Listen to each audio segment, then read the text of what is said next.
நாணய களஞ்சியம் உங்களை அன்புடன் வரவேற்கிறது. ஒரு 10 ரூபாய் நாணயம் 2.5 லட்சம் ரூபாய் மதிப்பு.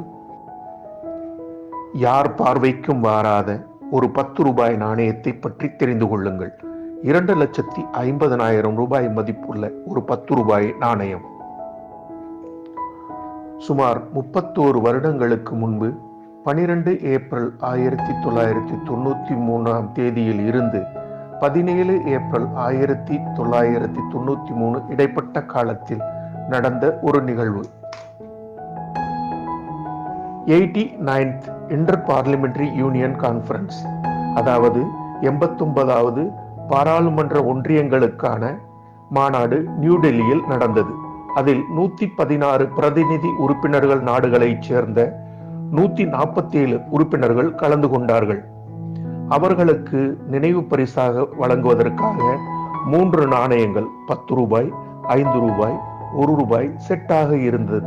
இந்த 3 நாணயங்களும் காப்பர் நிக்கல் உலோகம், 10 ரூபாய் 25 கிராம் எடை, 5 ரூபாய் 12.5 கிராம் எடை, 1 ரூபாய் 6 கிராம் எடையில் இருந்தது. பாதுகாப்பு விளிம்பு சுற்று வட்டமாக இருந்தது. இந்த நினைவு நாணய செட் மொத்தம் 259 மட்டும் உருவாக்கப்பட்டதாக கூறப்படுகிறது. இந்த வகை நாணயத்தில் 1 ரூபாய் மட்டும் மக்கள் புழக்கத்திற்கு வந்தது. 5 ரூபாய், 10 ரூபாய் விருந்தினர்களுக்கு மட்டும் வழங்கப்பட்டன. நாணய சேமிப்பாளர்களுக்கு கூட வழங்கவில்லை. இந்த வகை நாணயம் மிக மிக அரிதானது. 10 ரூபாய் நாணயத்தில் மிக அதிக விலை மதிப்பு கூடியது.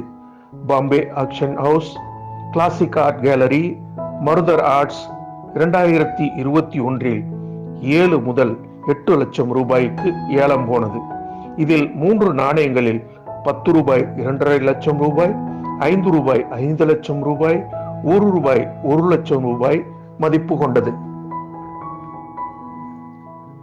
89வது பாராளுமன்ற ஒன்றியங்களுக்கான மாநாடு புதுடெல்லியில் துவங்கிய முதலாம் நாளான 11 ஏப்ரல் 1993 இந்திய அரசு நினைவு அஞ்சல் தலை ஒன்றும் வெளியிட்டது.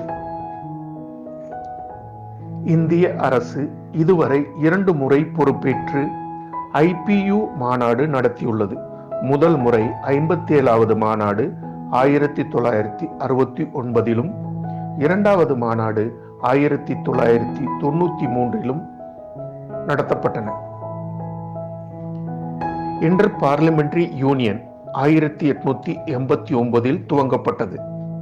யுனைடெட் நேஷன் ஐக்கிய நாடுகள் அமைப்பை விட பழமையானது. 1993 116 மண்டல பிரதிநிதிகளை கொண்டது. தற்போது 180 உறுப்பினர்கள், 14 இணை உறுப்பினர்களை கொண்டது. இதன் தலைமையகம் ஜெனீவா, சுவிட்சர்லாந்தில் உள்ளது. மேலும் இதுபோல புதிய விஷயங்களை தெரிந்து கொள்ள நாணய களஞ்சியம் தொடரை தொடர்ந்து பாருங்கள். நன்றி, வணக்கம்.